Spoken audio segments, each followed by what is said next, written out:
Hola a todos y bienvenidos de nuevo.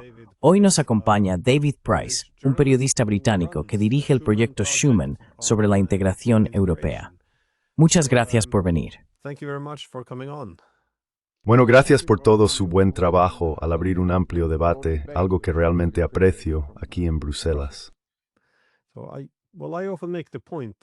Bueno, suelo señalar que considero la guerra en Ucrania como la consecuencia de un colapso de la arquitectura de seguridad europea.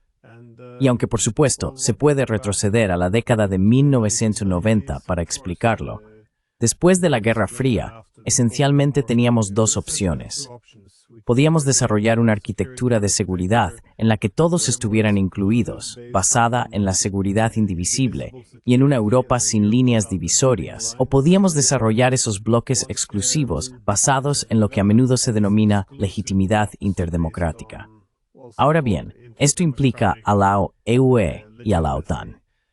Evidentemente optamos por la segunda opción, bajo la suposición de que son fuerzas del bien, de modo que no desencadenaríamos una competencia en materia de seguridad.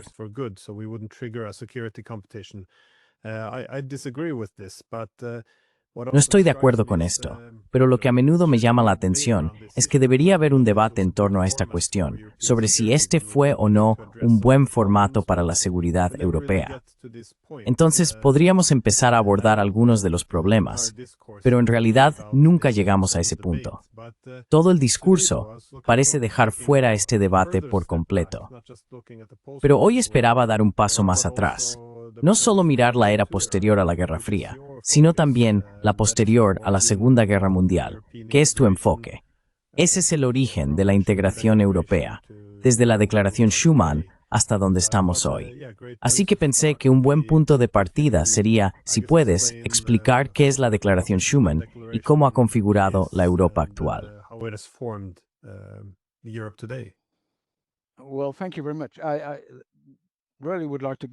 Bueno, muchas gracias.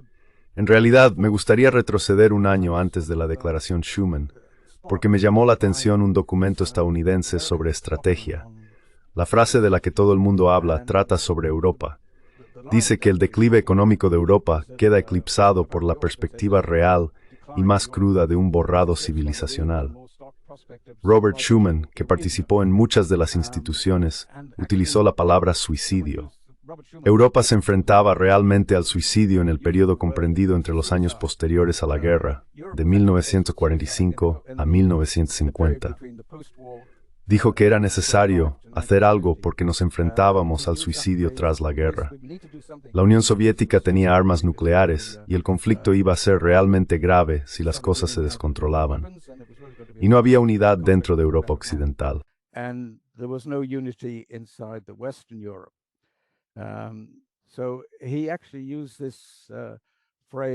Así que en realidad utilizó esta frase solo unos días después de haber firmado el Estatuto del Consejo de Europa, el 5 de mayo de 1949. Puede que la gente no le dé mucha importancia, pero fue una pieza clave del rompecabezas que estaba armando para crear un tipo de continente diferente del que estaban viviendo. Y fue extremadamente difícil, porque la Guerra Fría era realmente intensa. Los comunistas eran el partido más grande del Parlamento francés, por ejemplo, y el Ejército Rojo estaba preparado para tomar el control. Así que lo primero que estableció fue el Consejo de Europa, y luego convenció a los británicos de crear una carta de adhesión, que era un sistema jurídico para los derechos humanos y las libertades fundamentales. Esto distinguiría a Europa Occidental de la Unión Soviética, que no permitía la libertad de expresión ni la libertad de religión, por ejemplo.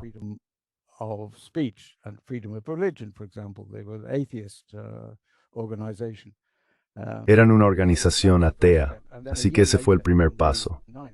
Luego, un año después, el 9 de mayo de 1950, él anunció, o más bien el gobierno francés hizo una propuesta. No era su propuesta personal. Era la propuesta del gobierno francés a las demás naciones de Europa para crear una comunidad europea.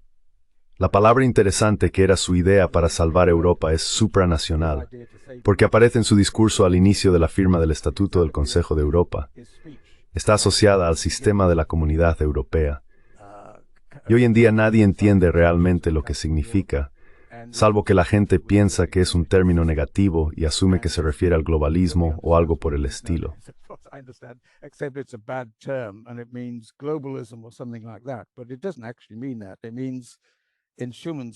Pero en realidad no significa eso. En la mente de Schuman, se trata de cómo crear otra capa de democracia que esté coordinada con las democracias del Estado-nación. Un ejemplo sería, bueno, no sé mucho sobre ello, pero parece que los pueblos nórdicos se llevan bastante bien en sus democracias. Y Suiza fue una de las cosas que mencionó, donde las comunas se unieron y crearon una confederación. Entonces, ¿cómo se coordinan las democracias? Esa es la primera pregunta. Pero luego, a diferencia de muchas personas, muchos pensadores, muchos filósofos del pasado, él no creía que pudiéramos unificar Europa simplemente reuniendo a la gente alrededor de una mesa, donde todos estuvieran de acuerdo y crearan una federación.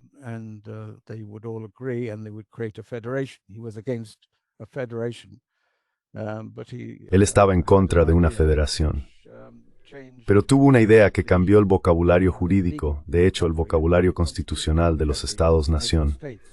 La idea era que lo supranacional tiene poderes que se sitúan entre lo federal y lo confederal.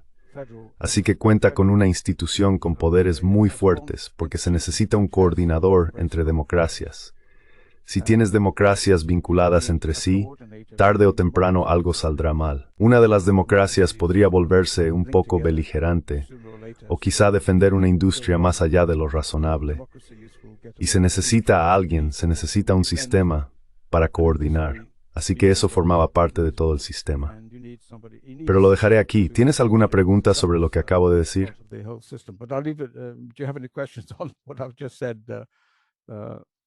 No, en realidad no. Solo tenía curiosidad por saber cómo pasamos de la Declaración Schuman, bueno, no solo la declaración, sino también algunas de las intenciones para Europa, y cómo llegamos de eso a donde estamos hoy, porque parece que en algún momento nos desviamos del camino.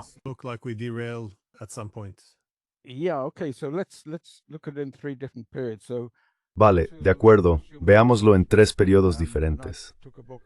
Hasta la Declaración Schuman, y consulté un libro de cronologías históricas, si tomas los países de Europa Occidental, 6 países, Francia, Alemania, el Benelux e Italia, y retrocedes 2000 años, no encontrarás un periodo de más de 50 años en el que no hubiera una guerra en curso. Toda la zona de Europa Occidental estaba en guerra, más o menos. O bien estaban librando una guerra, o se recuperaban de una, o se preparaban para la siguiente. Y luego, desde 945 hasta ahora, hemos tenido el periodo de paz más largo de toda Europea, y es la clave principal del pensamiento de Schuman.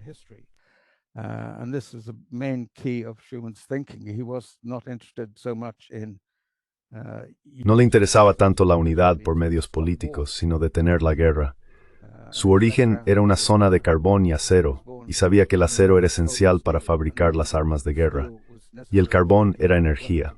En otras palabras, hoy los llamaríamos el vector energético y los materiales estratégicos. Si controlas esas dos cosas, puedes controlar mucho en política. Así que la primera comunidad fue la Comunidad Europea del Carbón y del Acero. Y en lugar de poner a las 6 naciones bajo un solo gobierno, dijo, bueno, pongamos simplemente el carbón y el acero bajo una única entidad y creemos 5 instituciones que garanticen que tomamos decisiones democráticas.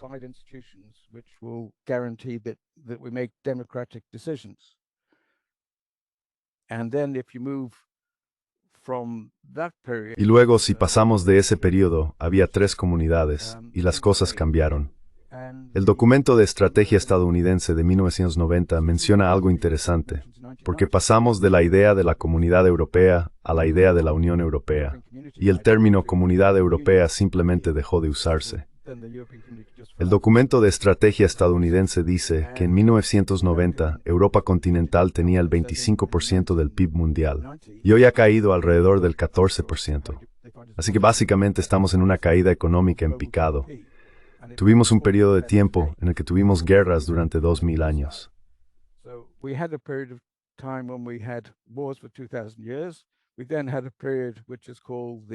Luego tuvimos un periodo llamado los 30 años gloriosos de gran crecimiento en Francia y Alemania, la época del milagro económico. y desde 1990 hemos experimentado este declive. Ahora estamos en una especie de periodo de crisis. La pregunta es, ¿qué vamos a hacer? Los estadounidenses dicen, tenéis que poneros las pilas, porque Europa está en una mala situación. No tiene democracia, libertad de expresión, hay muchos problemas importantes. Necesitamos mantener una relación estable con Rusia, y así sucesivamente. Han presentado un amplio abanico de propuestas, y en realidad parte de ese abanico se relaciona con lo que Schuman decía allá por 1950.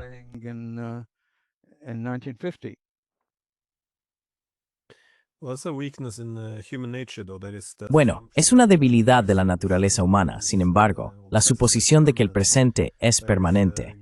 Es decir, solo porque haya sido así durante muchos años, pensamos que de algún modo seguirá siéndolo. Pero otro problema es que a menudo da la sensación de que ha habido muchos éxitos en Europa. Como dijiste, tuvimos este largo periodo de paz, pero también de prosperidad. Sin embargo, en ese éxito también puede residir la fuente del estancamiento y el declive. Una vez que tienes la sensación de haber encontrado la receta para la estabilidad, empiezas a desarrollar ideologías en torno a ella, algo que la perpetúe. Y a medida que el mundo cambia, se vuelve más difícil cambiar con él. Quiero decir, por ejemplo, que a menudo he sostenido que quizá después de la Guerra Fría deberíamos haber abandonado la política de bloques y encontrado una forma de construir una arquitectura de seguridad inclusiva. Dado que el goal observative de signs, en mal y with acing to fall.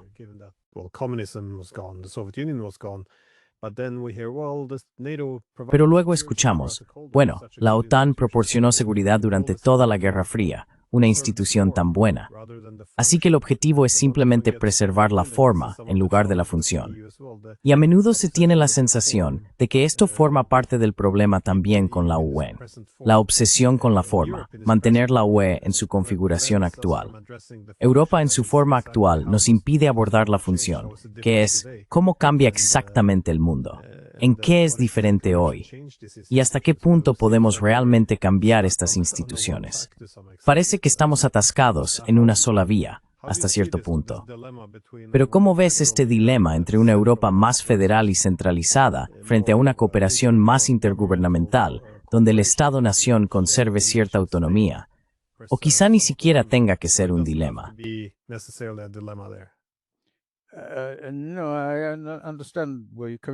No, entiendo de dónde vienes en cuanto a los planes de arquitectura europea del año 2000 y todo eso. Yo estaba en París en ese momento y fue una gran decepción para mucha gente. Pero en realidad no deberíamos limitarnos a hablar de estos dos términos, federal y confederal, siendo confederal equivalente a intergubernamental. Ahora tenemos este tercer sistema, que es la comunidad supranacional. Y esto es bastante extraordinario, porque nadie lo entendía en aquel entonces. Cuando Schuman hizo su propuesta en 1950, dijo que esta idea de una comunidad estaba abierta a todos los países europeos. Y un periodista ingenioso le preguntó, ¿Rusia es un país europeo? En otras palabras, ¿puede unirse a esta invitación?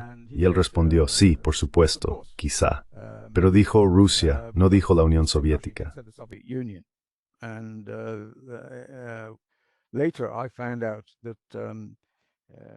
Más tarde descubrí que había hablado con varias personas y que comprendía que la Unión Soviética colapsaría basándose en algo que podía analizarse desde un punto de vista geopolítico. ¿En qué se basaba para pensar que la Unión Soviética se derrumbaría? Pero, sin duda, él entendía que así sería, y les dijo a varios miembros del Parlamento Europeo en aquel momento que colapsaría antes de que terminara el siglo. Y por supuesto, así fue. Hablé con uno de ellos, y me dijo, Schuman dijo que iba a colapsar. Me lo dijo a mí y a varios otros parlamentarios democristianos. Y nos quedamos asombrados. En realidad pensamos que se había vuelto loco. Pensábamos que estaba chiflado, porque la Unión Soviética estaba entonces en el apogeo de su poder. Habían lanzado el Sputnik, y nadie creía que la Unión Soviética simplemente se desvanecería.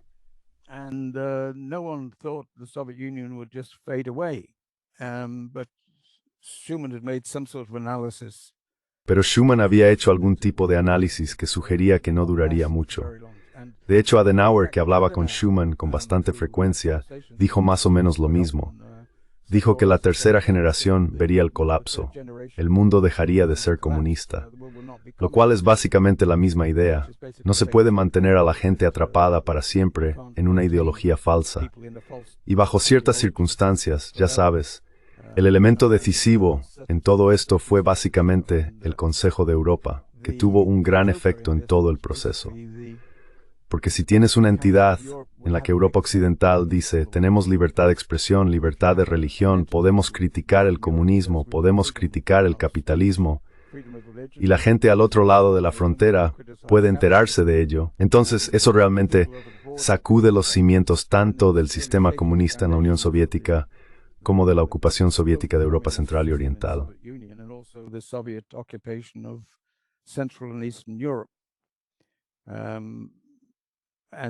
Y lo otro que debemos tener en cuenta es que no debemos dar por sentado que, una vez que los políticos toman ciertas decisiones y luego otros asumen el poder, vayan a ser honestos. Schuman no tenía ilusiones al respecto. Sabía que los políticos pueden engañarse entre sí y hablaba de una democracia falsificada. Sus 5 instituciones iniciales fueron atacadas con bastante dureza. Aún así, sobrevivieron, pero, por ejemplo, él decía que el Consejo de Ministros debía estar abierto a la opinión pública, y nunca lo ha estado. El Consejo de Ministros celebra sus debates en privado, a puerta cerrada, con la prensa excluida. Decía que debía ser abierto como un parlamento. La democracia requiere discusión pública, debate público.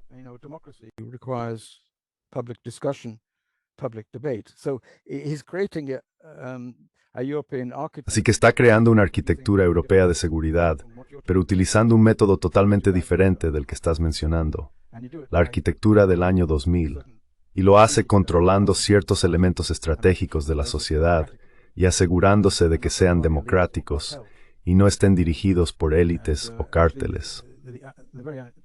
En realidad, hay varios aspectos inusuales en el sistema comunitario. Uno es que cuenta con el primer sistema internacional antimonopolio de la historia, y hay varias razones para ello. Puedo mencionar una de ellas. Antes de la Primera Guerra Mundial, hubo una carrera armamentística, y algunas de las principales empresas de defensa estaban unidas, colaborando en patentes e intercambiándolas entre sí.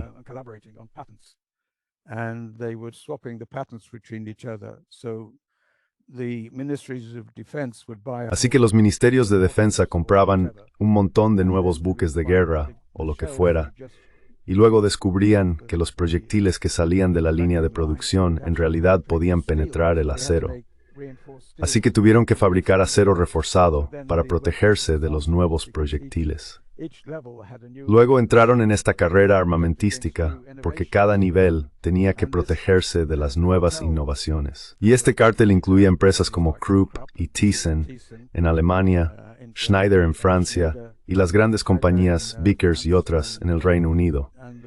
Incluso incluía empresas estadounidenses y japonesas implicadas en esto, que básicamente era una estafa, pero a nivel global. Así que una de las primeras cosas que se introdujeron en el sistema comunitario fue un mecanismo para detener los cárteles internacionales, algo que en mi opinión no se ha destacado lo suficiente.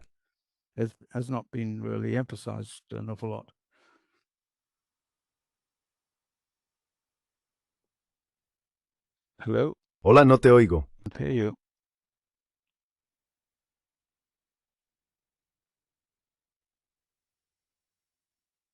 No te oigo.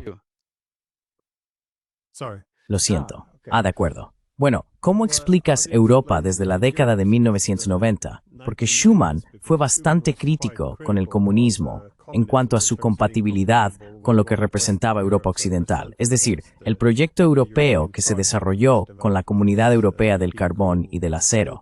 Pero claro, después de 1990, uno habría supuesto que las lecciones históricas habrían sugerido que deberíamos establecer un formato similar para unificar Europa.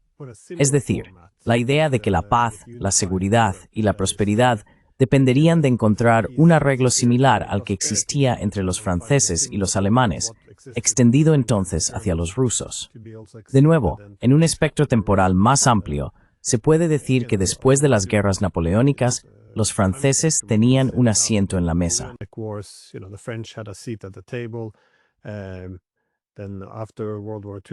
Luego, después de la Segunda Guerra Mundial, los alemanes tuvieron un asiento en la mesa, y esto fue lo contrario de lo que ocurrió tras la Primera Guerra Mundial, cuando el Tratado de Versalles concibió la paz esencialmente como el declive controlado del poder alemán, o la perpetuación de su debilidad.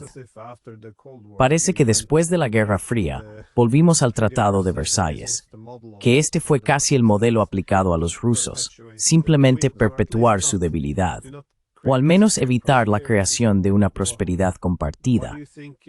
¿Por qué crees que siguieron ese camino, en lugar de basarse en lo que se suponía que eran las ideas europeas fundamentales, la comunidad del carbón y del acero?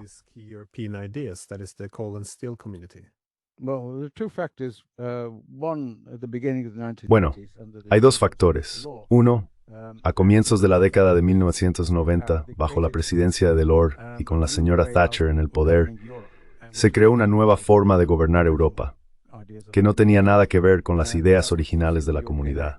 Ese fue el Acta Única Europea. Querían abrir el mercado y con el tiempo crear una moneda y hacer varias cosas. Pero la forma en que lo hicieron fue antidemocrática, porque se reunieron, redactaron un documento y lo enviaron a todos los gobiernos diciendo: tenéis que aprobar este documento que nos permitirá tener en 1992 un mercado único, lo cual es loable en sí mismo.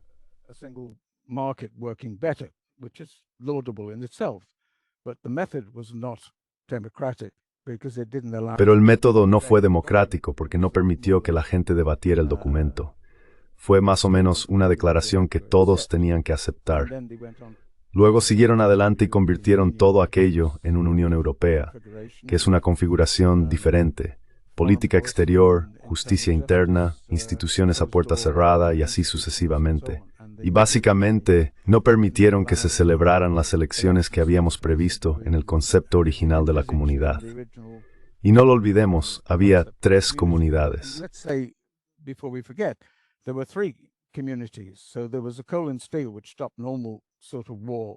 Así que existía la comunidad del carbón y del acero, que puso fin al tipo habitual de guerra con balas. Ahora vemos a todo el mundo intentando reunir más armas con acero. Pero la segunda comunidad fue Euratom, y la idea detrás de ella era evitar una guerra atómica entre los Estados miembros. A menudo se olvida que, después de la guerra, muchos países, Suecia y Suiza, creo, querían tener su propia bomba atómica, y eso no ocurrió. Euratom creó instituciones para que no fuera necesario. El material fisible estaba bajo control comunitario, que en última instancia era democrático, de modo que no se necesitaban armas nucleares. Cuando Alemania se volvió más independiente, no creó armas atómicas, y luego pasaron de esas. La tercera comunidad es la que todo el mundo recuerda, el mercado común, la comunidad económica, que en realidad se concibió para evitar las guerras comerciales. Porque las guerras comerciales, incluso entre them courses, de ser muy grosas. Es growing no fortaleza.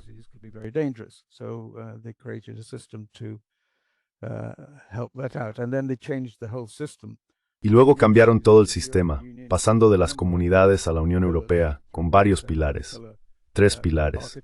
Tenían una arquitectura de 3 pilares que implicaba a ministros, burócratas y otros que se reunían a puerta cerrada. Así que era un sistema totalmente diferente. Cuando llegamos a Rusia, ¿por qué no conseguimos una comunidad con Rusia? Ya habían cambiado el sistema de antemano. Entonces la Comisión Europea dijo, necesitamos tener un plan para el año 2000. Obviamente esto no sería de mucho interés para Rusia. Así que el entonces presidente de la Comisión Europea fue a Moscú y mantuvo conversaciones con Yeltsin en aquel momento.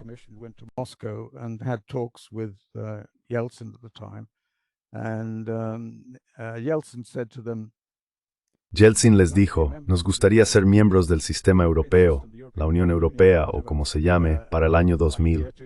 Y el presidente de la Comisión respondió, ¿2000? No antes del año 3000. El principal problema era que Rusia resultaba demasiado grande a ojos de los pequeños burócratas. Parecían haber olvidado que Alemania también era un país grande, un problema al principio, y sin embargo fue absorbida. Tenía un problema real, porque había masacrado a mucha gente a escala industrial y había mucho odio acumulado. Pero transformaron aquel sistema en 5 años en una comunidad. Nadie podía concebir un sistema que incluyera a Rusia, al menos no los burócratas de mente estrecha. Así que básicamente rechazaron a Rusia, y aunque varios líderes tuvieron distintas ideas sobre cómo integrarse en la Unión Europea tal como era, ninguno logró avanzar en esa dirección.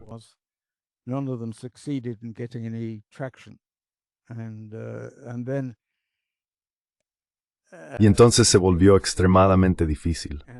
Rusia, que se había unido al Consejo de Europa y había comenzado a aplicar el Convenio sobre Derechos Humanos y Libertades Fundamentales, se retiró después. A partir de ahí, tuvimos un cambio importante. Se alineó con China y con otras cosas diversas, lo cual probablemente no sea el socio natural para un país europeo. Así que hay toda una serie de factores que hay que tener en cuenta que ocurrieron. Gran parte fueron oportunidades perdidas, y parte de ello también fue una democracia falsa, como la llamaría Schuman.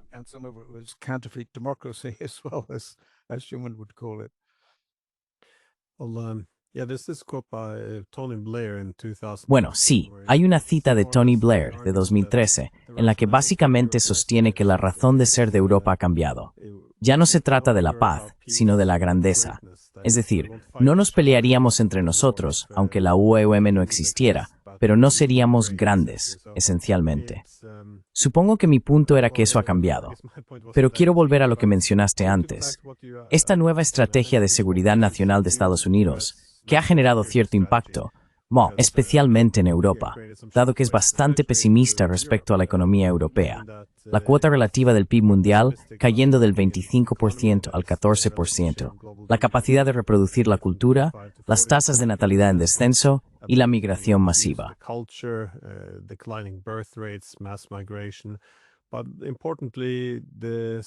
Pero lo que es más importante, la estrategia de seguridad también describe el autoritarismo y el comportamiento antidemocrático de las nuevas élites políticas, sugiriendo que reprimen a la oposición política y a los medios de comunicación.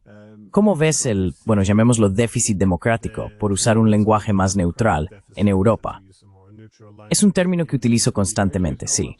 Sí, la gran broma durante muchos años fue que, si la UE fuera un país, no se le permitiría unirse a la URMAC porque es tan poco democrática. Quiero decir, ¿cómo ves que están cambiando estas estructuras?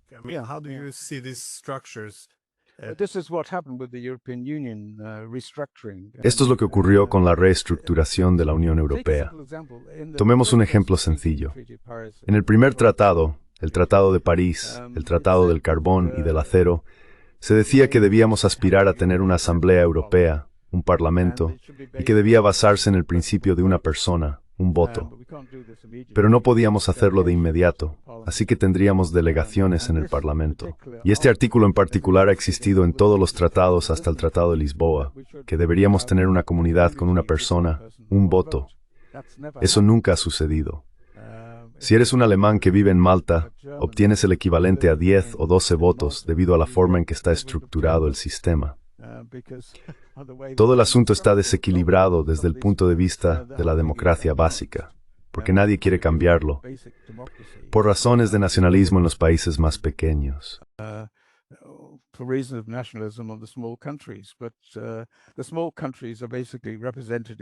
Pero los países pequeños están básicamente representados en el Consejo de Ministros, donde tienen un voto igual al de Alemania. Así que no deberían tener miedo de dejar que la gente vote. Y la gente podría crear partidos paneuropeos, de hecho algo que nadie ha hecho realmente, en los que podrían decir, no estamos de acuerdo con que, digamos, el presidente de la comisión sea elegido en privado, sin que se haya anunciado previamente un candidato y que simplemente aparezca como presidente. Así que deberíamos tener un sistema más democrático para la presidencia de la comisión. Y hay muchas otras cosas. Existía una institución que en realidad permitía una política industrial paneuropea, que tendría una sección tripartita de asociaciones industriales, asociaciones de consumidores y asociaciones laborales.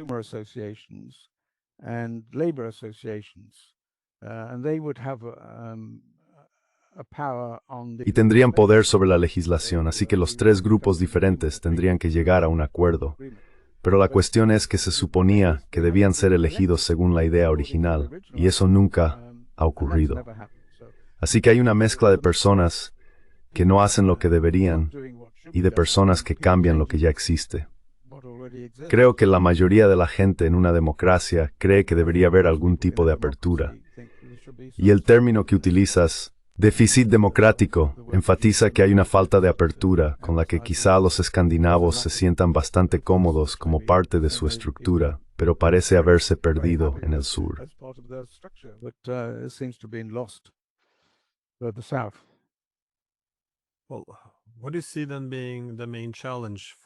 Bueno, ¿cuál dirías que es el principal desafío para Europa hoy en día? Porque si miro la estrategia de seguridad de la UE, parece que todo va mal allí. Se trata de mantener la unidad, se trata de la democracia, son las perspectivas de desarrollo económico o de seguridad. ¿Cómo lo ves tú? Es bueno identificar el problema para poder buscar el remedio.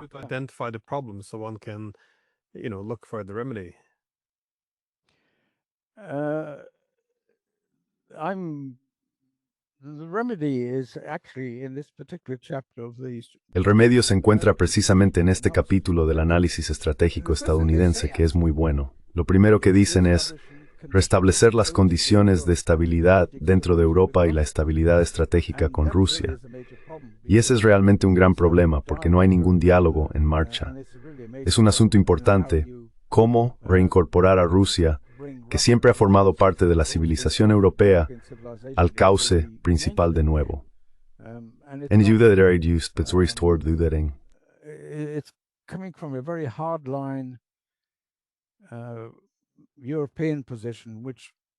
la posición europea ni siquiera habla con Rusia, así que no hay diálogo y parece que no lleva a nada. Algunas personas al mando dicen que deberíamos continuar hasta derrotar a Rusia, pero mucha gente hoy en día no cree que eso sea muy realista, que algún tipo de ejército ucraniano vaya a llegar hasta Siberia. Ya sabes, o los rusos, la gente se preocupa por una invasión rusa de Europa. ¿Van a invadir Portugal? No estoy seguro. Hay una geopolítica muy poco realista en marcha, y creo que proviene de las anteriores malas administraciones estadounidenses, que explotaron a Ucrania en gran medida.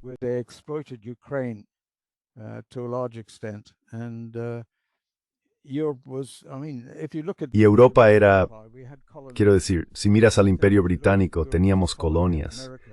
Y creo que si consideras a Europa como una colonia de América, las colonias tienden a adoptar la ideología de la metrópoli y a aferrarse a ella incluso cuando la metrópoli ya ha pasado a otra cosa. Sabes, ahora tenemos una administración Trump que básicamente dice que necesitamos unirnos, que necesitamos tener proyectos de paz por todas partes. Esta continuación de guerra tras guerra es realmente devastadora. Solo va a grandes problemas mundiales. Y sin embargo, algunas partes de esta zona, quizá las más alejadas del flanco de la OTAN estadounidense, siguen librando una guerra basada en un concepto que debería haberse rechazado hace tiempo.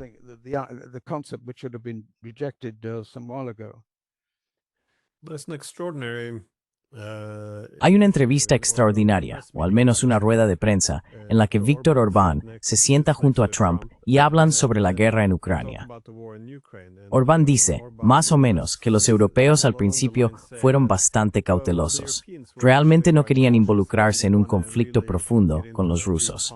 Pero luego, ya sabes, el predecesor de Trump, Biden, agitó a todos los europeos. Los convenció de la posibilidad de derrotar a Rusia y de ir hasta el final en esta guerra. Y ahora, por supuesto, están más comprometidos con ella que los propios Estados Unidos. Trump quiere poner fin a la guerra. Así que puede que haya algo de cierto en la idea de que la colonia se aferra a esto incluso después de que la metrópoli haya pasado página.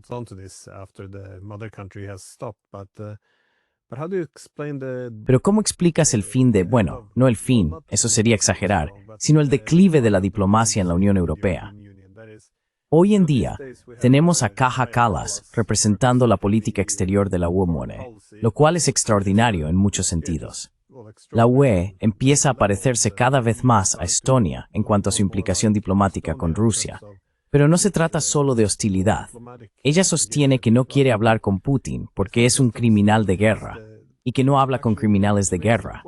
Y si no se puede lograr nada en las conversaciones, ¿para qué intentarlo siquiera? Es una postura muy extraordinaria para una diplomática. En su lugar, aboga por la disolución de la Federación Rusa. Instead, she calls for breaking up the Russian Federation. I mean, That's I was wondering whether I should mention that. But that's Exactamente. Eso es lo que me preguntaba, si debía mencionarlo.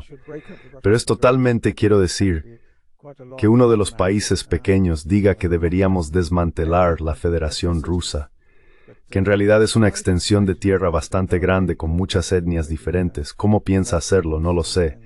Quiero decir, quizás se remonta a la política estadounidense del periodo Carter-Brzezinski, no lo sé. Pero estos países bálticos, lo entiendo, lo pasaron muy mal bajo los soviéticos.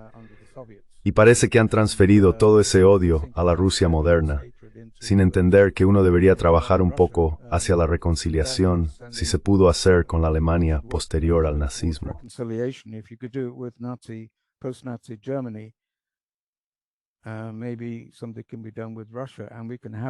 Quizás se pueda hacer algo con Rusia y podríamos tener, quiero decir, la idea es que tendríamos un continente que se extendiera desde Iberia hasta Siberia, bajo un gobierno democrático, con una economía que funcionara de forma conjunta y estable. Estándares de justicia y estándares industriales. Sería algo fantástico. Quiero decir, esto es de lo que hablaba Schuman al principio.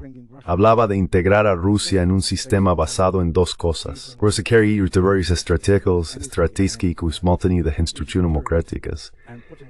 Eso actuaría por falsa tercena en las personas que en la larga tradición o historia es cosas.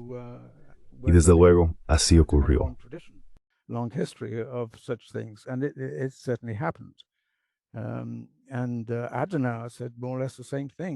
Y Adenauer dijo más o menos lo mismo, que le preocupaba que Alemania volviera a caer en una situación política muy mala.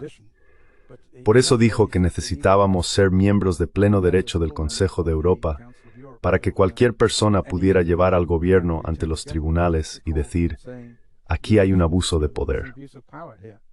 Es algo realmente extraordinario lo que ocurrió con el Consejo de Europa. Uno puede llevar a un gobierno ante el tribunal y decir, no estás respetando mis derechos humanos, me estás impidiendo tener una prensa libre, o estás encarcelando a periodistas, o confiscando su equipo, o algo por el estilo. Esto no es lo que deberíamos tener en el marco europeo.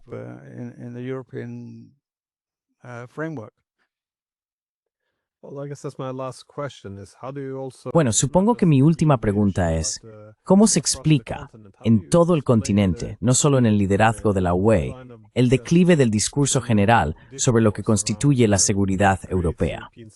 Porque si uno observa toda la declaración Schuman y todas las ideas de Europa que le siguieron, siempre se trató de la interdependencia económica y la transparencia, tal como la Comunidad del Carbón y del Acero quería promover.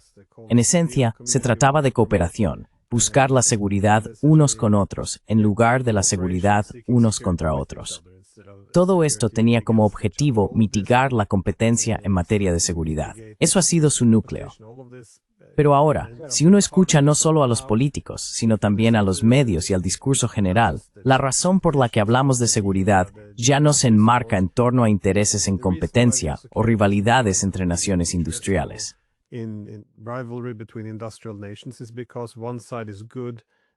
Es porque un bando es bueno y el otro es malo, y la seguridad se alcanzará una vez que hayamos derrotado a los malos. Parece, otra vez, quizás sea una simplificación excesiva, pero así es como se ha trivializado la seguridad. Nadie habla. Quiero decir, no se trata solo de los rusos, siempre hago hincapié en eso. Ya no hablamos nunca de las preocupaciones de seguridad rusas, chinas, iraníes o de ningún oponente. Siempre se trata de por qué son malos, básicamente. Lo mismo ocurre ahora con Venezuela, por cierto. Nadie está debatiendo las preocupaciones de seguridad del otro lado. Es simplemente que, si nosotros somos los buenos y ellos los malos, la seguridad se alcanzará cuando el villano sea derrotado, básicamente.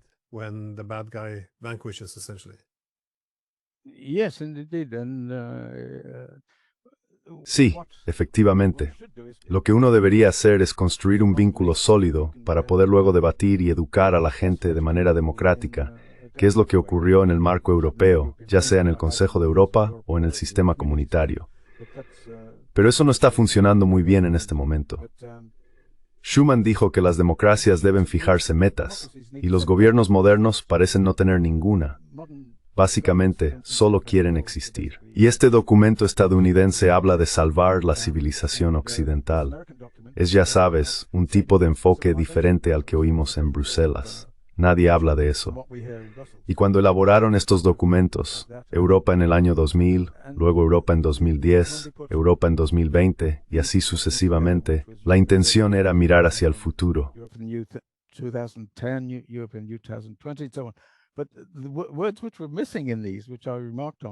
Pero la palabra que faltaba en todo esto, como señalé, era democracia.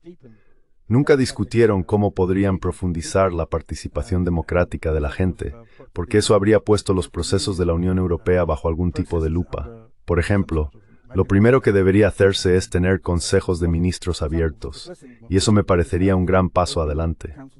Tenemos un presupuesto que se decide en secreto. Su gasto es secreto.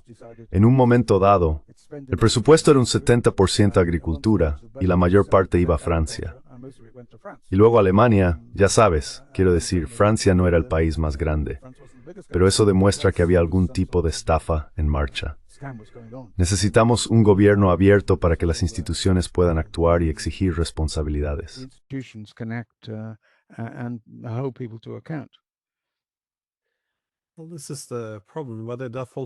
Bueno, ese es el problema. Si eso entra o no en la misma categoría. El mayor problema interno hoy en día para muchos de estos dirigentes de la UE parece ser el auge del populismo.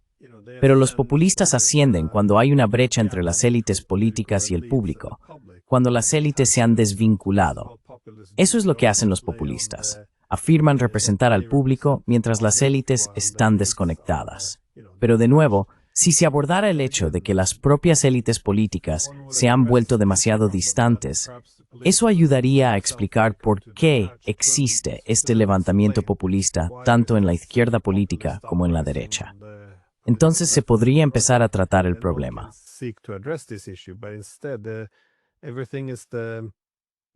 Todo parece surgir en el vacío, igual que nuestros oponentes. Es como si los populistas hubieran aparecido de repente y ahora tuviéramos que averiguar cómo superarlos. Así que ideamos todos estos planes, como cuando creamos verificadores de hechos y empezamos a luchar contra la desinformación. ¿Recuerdas cuando introdujeron esa idea de la desinformación? La vincularon directamente al auge de los populistas. En otras palabras, ¿cómo podemos derrotar a los populistas? Más o menos así se redactaron los documentos.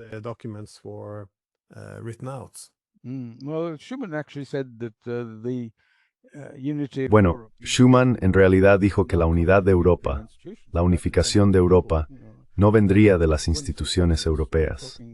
En realidad vendría de la gente. Y cuando dices populista, estás usando una palabra bastante similar a democracia.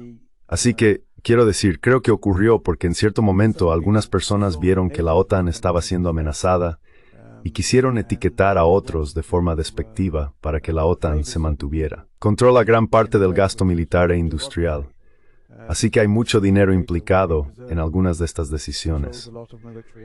Todo el asunto resulta un poco ridículo cuando se habla de populista y democracia en la misma frase, así que estoy de acuerdo con lo que dices.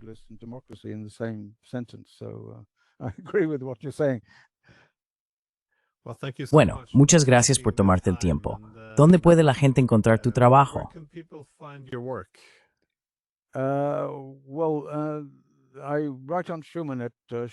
Bueno, escribo sobre Schuman en schuman.info.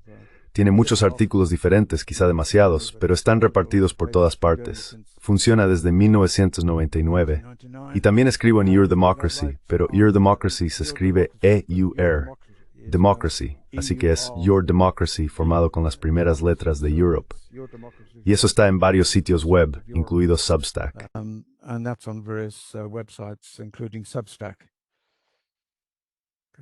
Bueno, gracias de nuevo por compartir tus ideas.